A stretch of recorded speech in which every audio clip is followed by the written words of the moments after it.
Jumpa lagi dengan channel YouTube saya, Dr. Juniarti Aka. Kali ini saya akan menganalisis khusus mengenai industri penerbangan yang merupakan salah satu industri yang terdampak COVID-19. Nah, seperti kita tahu bahwa dampak dari COVID-19 itu memukul seluruh industri pariwisata dan termasuk di dalamnya industri penerbangan.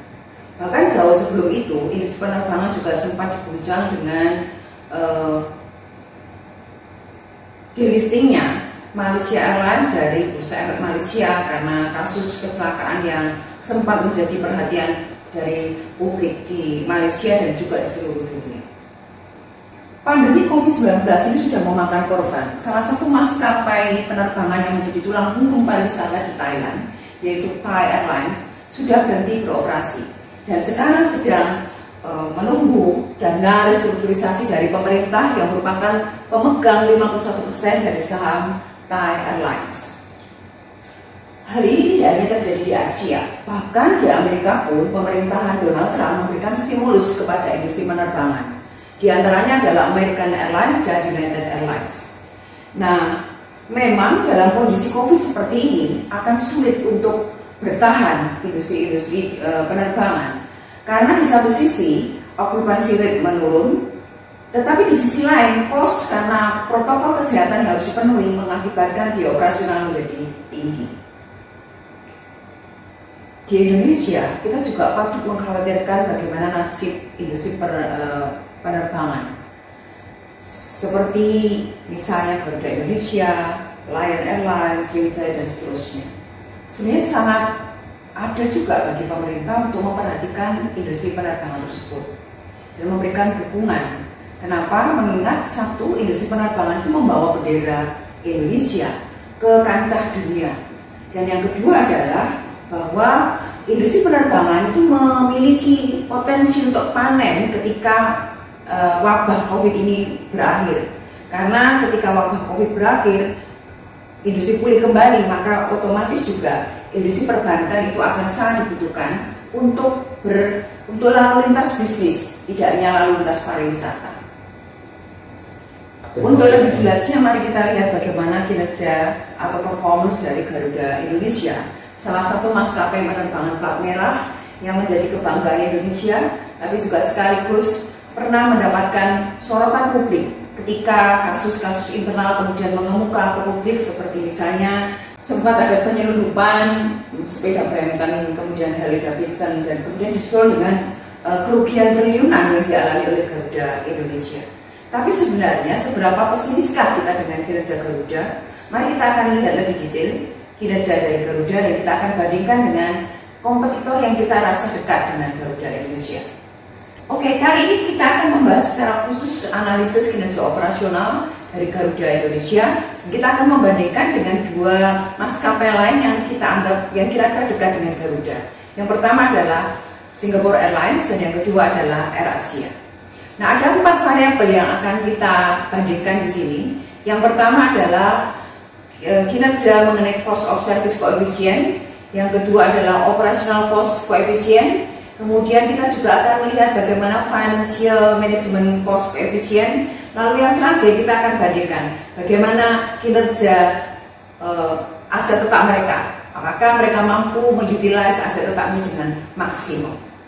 Oke, kalau kita lihat dari sisi service of cost coefficient, secara rata-rata Garuda Indonesia memiliki kinerja yang nomor 2 dibandingkan dua maskapai yang lain.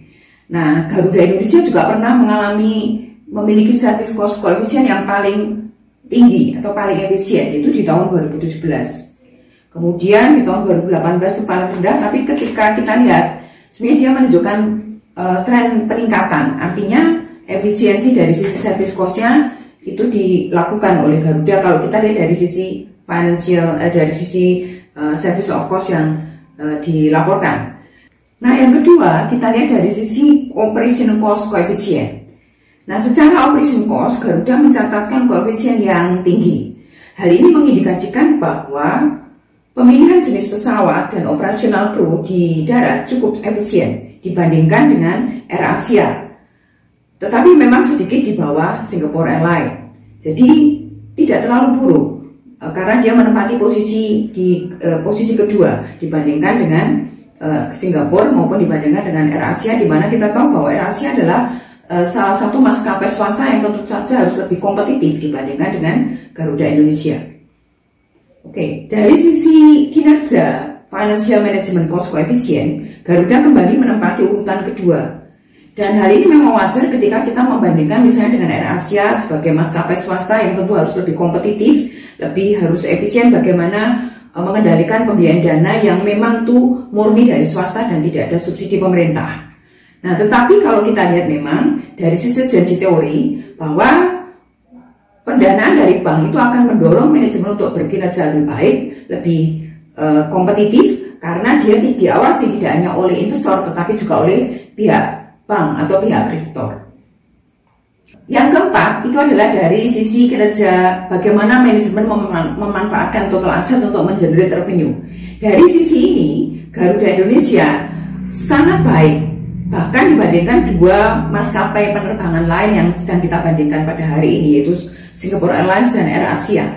Garuda menempati posisi tertinggi sepanjang tahun 2016 sampai dengan 2019. Nah, ini artinya apa? Bahwa dibandingkan maskapai yang lain, Garuda berhasil mengutilize asetnya untuk mengenerate revenue lebih besar daripada kompetitor yang kita bandingkan pada hari ini.